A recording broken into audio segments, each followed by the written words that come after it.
You realize this could change everything. Yes, it's the whole reason I'm doing it.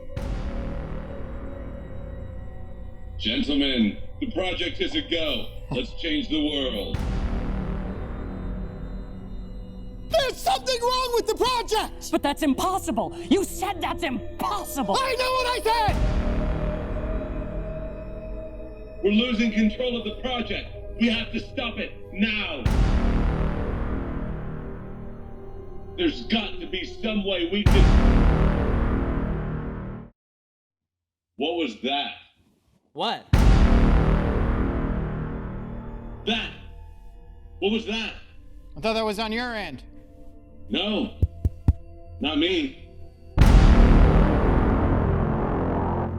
There it is! I heard it that time! It's so loud! What is it? I don't understand what's happening! Why? Is it so loud?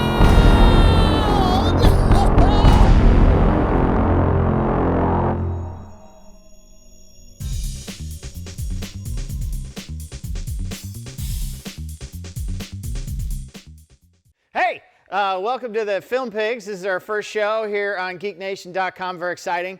Let me introduce you to the Film Pigs. This is Steve Skelton. Hello. And coming from New York back there is Steve Falk. Hi. Yeah, where are you, in the Comedy Cellar? Yeah, I'm about to go up and do a set. Sweet. So you're probably wondering, well, why do we care what a bunch of 40-year-olds think about movies that are aimed for 18 to 34-year-olds? And the answer to that is, do you know? No, I have no idea. Yeah, Steve, anything? We're out of the demographic. Yeah, we're old. But that's okay, because we got popcorn. So we're going to go in here. Hey, you want to get us some popcorn? Yeah, you guys all want popcorn? Steve, you want popcorn? Oh, yeah, thanks, Skelton. All right. That's great. We're gonna have some popcorn, and we're gonna talk about the movies. Here's your popcorn, Todd. Thank you very much. Popcorn for me. Hey, Steve, here's your popcorn. Oh, thanks, man. Oh, that looks delicious. Buttery, like I like it. It's good popcorn. So anyway, like I was saying, there's a bunch of movies coming up this weekend that none of us have seen, but that doesn't matter, because we know a lot about movies. You know, because of the internet. We read about stuff on the internet. So using subjective opinions that we're going to present as fact, we're going to tell you what movies you should or should not see that are coming out this weekend. Why don't we start with the big one, which is Total Recall. Steve Skelton, tell the people, should they go see Total Recall, even though you haven't seen it and don't really know? Should they go? I mean, just based on the trailer, Total Recall, it's a remake of the 1990 Paul Verhoeven, Arnold Schwarzenegger film. It's a good movie, though. It's a good movie. It's a lot of one. fun. It's a lot of fun. It's got a lady with 3 boobs. And that's the new movie has that as well, which is fantastic. The new movie stars Colin Farrell. And he's been a lot of fun lately in genre pictures. Fright Night, he was a lot of fun in. I like Fright Night. Horrible Bosses, he had a lot of fun in. He seems to be having fun in movies right now. Which is, Yeah, that sex tape was pretty good. Yeah, that was looked a like good he was having sex tape. a lot of fun in the sex tape. Yeah, that was a good time. So that looks, that's a plus. Bryan Cranston is Cohagen, the bad guy. Nice. I'm a fan of the Cran. So You're a fan I'm of a the fan of the Cran? Cran, so I'm excited. He's kind of starting to make his transition into film roles as Breaking Bad starts to wind up, so that's a plus. Unfortunately, it looks like the movie itself is covered in a ridiculous amount of computer-generated effects, and reducing the rating from R to PG-13 is gonna, I think, make the action a little more like gymnastic event. So with the PG-13, you're not going to see the 3 breasts. They'll just be suggested. They'll probably be heavily suggested, but you won't actually see them. I don't think you're going to be disappointed if you wait for it to show up at a Redbox kiosk. So that's it. So Total Recall, Skelton says, I guess. Or just wait for it to come to the Redbox. Either way. $1.29. Either way. The other big studio picture that's coming out is called Diary of a Wimpy Kid, Dog Days. Steve Falk, tell us, should the people go see that? Well, I was very excited to get this assignment from you, Todd. Sorry, I'm lying. I'd never heard of this thing. But I did some research, and Diary of a Wimpy Kid Dog Days is a sequel to a 2010 movie about a wimpy kid. It's based on a very popular graphic novel series aimed at children. And the trailer's live action, so the movie has children in it. I gotta say, it doesn't look terrible. It looks kind of cute. If you're like 7, main kid is scared. He's trying to jump off a diving board, which is timely with the Olympics, but he's scared of the high dive, so he kind of falls in. He kind of Greg Louganis is off the board, but then he falls in water, and then he's all sad because his britches are up on the diving board.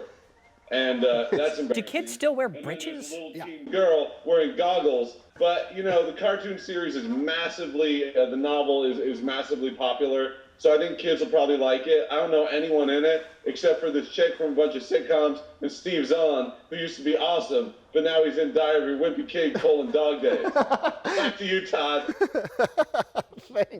Thanks so much, Steve. That was very helpful. So if you're 7, why not go see Diary of a Wimpy Kid, Dog Days, the third one? Is that what you said? I think it's the second, but my research was spotty, Todd. Yeah, it's spotty because I'm pretty sure it's the third. You screwed the pooch on your research there, buddy. Enjoy the popcorn, though. Those are the big studio releases. If you don't want to see either of those, you could go to the art house, see limited release stuff. You could, you could go see The Baby Makers, which is made by those Broken Lizard guys. They did Super Troopers and Beer Fest, which I liked, but I don't think this is the same kind of movie, and it's got Olivia Munn. I auditioned for it, and they didn't hire me. That doesn't mean it's a bad movie. You could go. I'm not going to go. Anyway, that brings us to our next segment, which actually, as you learned just now, I'm an actor. So why not a lesson in acting? Me? Thank you, Todd. I have always dreamed, ever since I was a child, of being someone who gets paid to simply talk about movies. But that didn't work out for me, so I was forced to become an actor. If you are in the same boat, I can actually help you. And I'm here to give a little lesson about acting, specifically the importance of yelling in acting. I will now demonstrate. My scene partner, Steve Skelton, is here to work with me. We're going to use a scene from the Tony Scott classic Crimson Tide to really show you the difference between yelling acting and non-yelling acting. We're going to start the scene without yelling. You ready, Steve? I'm ready. Okay, take it away. As commanding officer of the USS Alabama, I order you to place the XO under arrest under charges of mutiny. I will act backed by the rules of precedence. I say again, Authority as commanding and command, officer of the USS regulations Alabama, I number order you to place the 815. XO under arrest I relieve under you of your charges command, mutiny. Captain. See? Not very good. But if you add yelling, watch. As commanding officer of the USS Alabama, I order you to place the XO under arrest under charges of mutiny. I will act backed by the rules of precedence. I say again, as commanding officer of the USS Alabama, I order you to place the XO under arrest under charges of mutiny. See, that's much better. But you got to be very careful, because if you yell too hard, this is what you get. I command officer of the I order you to place the under mutiny. I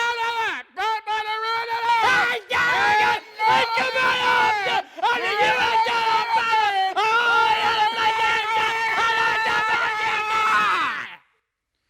Too much, you see? Thank you, Steve, very much.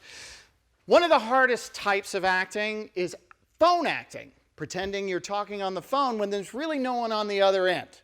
Yelling can help you quite a bit here. Now, masterful phone actor Steve Falk is going to demonstrate this with Mr. Skelton.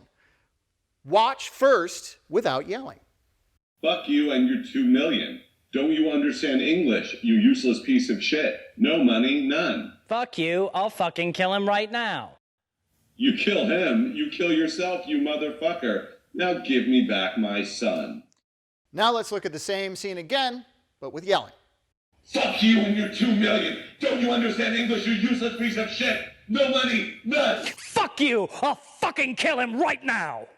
You kill him! You kill yourself, you motherfucker! Give me back my son! But don't take it too far. Fuck you!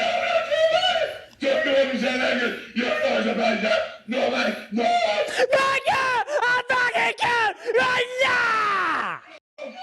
You kill yourself, you motherfucker! Just imagine Al Pacino without yelling in the trailer for Any Given Sunday. Stephen Falk, would you please demonstrate?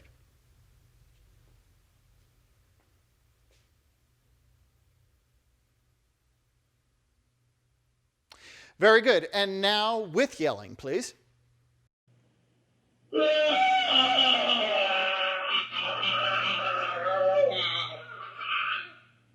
See, that's much better. But remember, do not take it too far.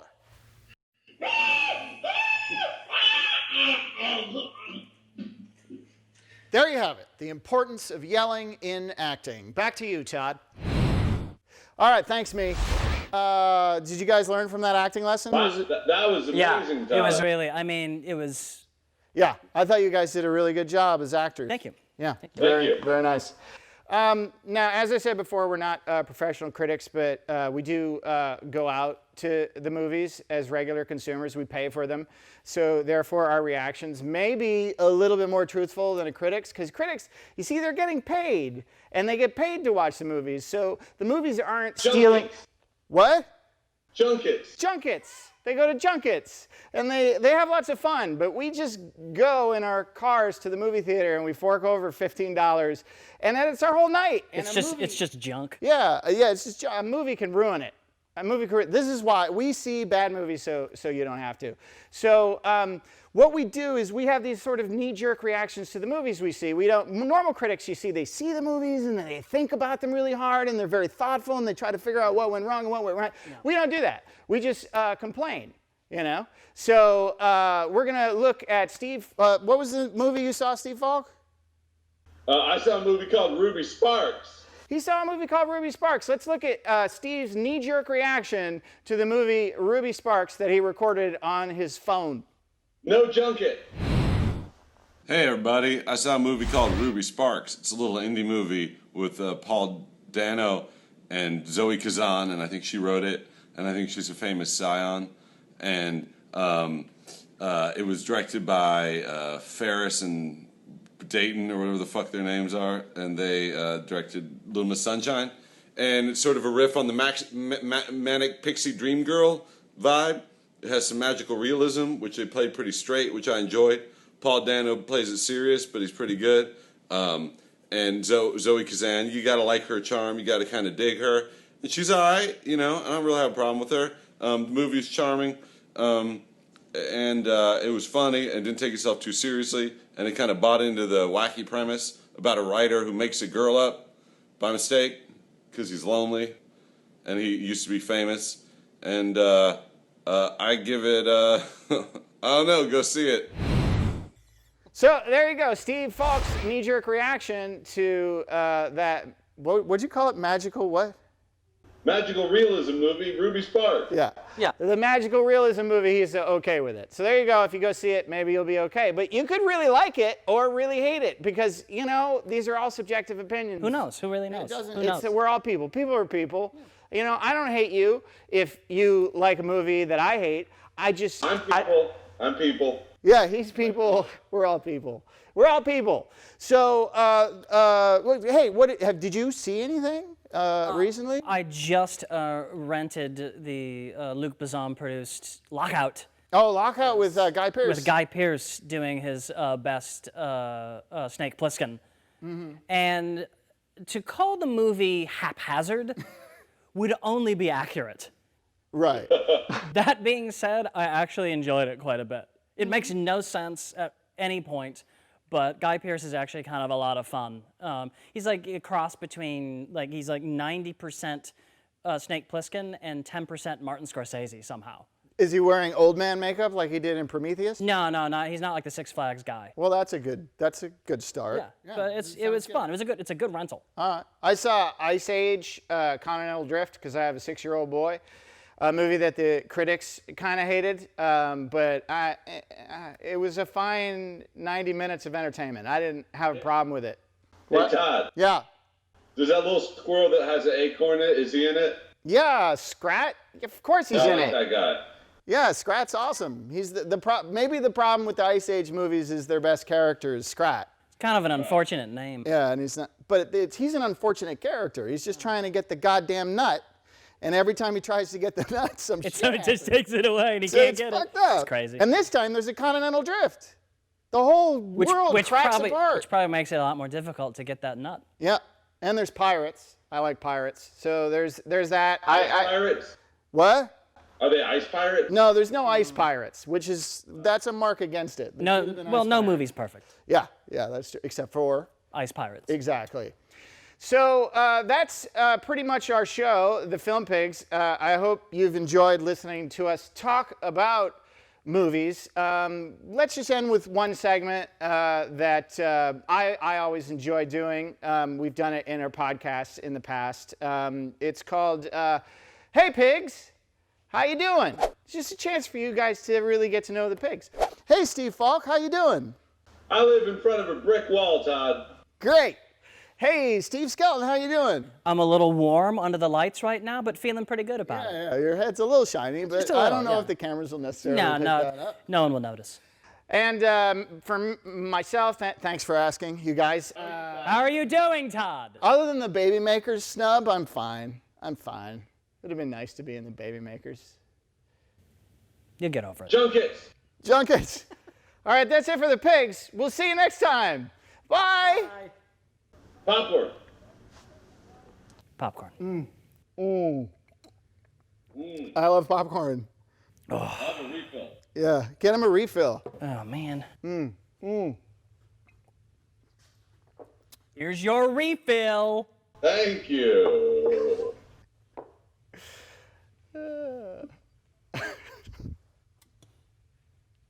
So we could probably just keep dragging it out? Yeah, we were just gonna keep going. I think that was it on the segments.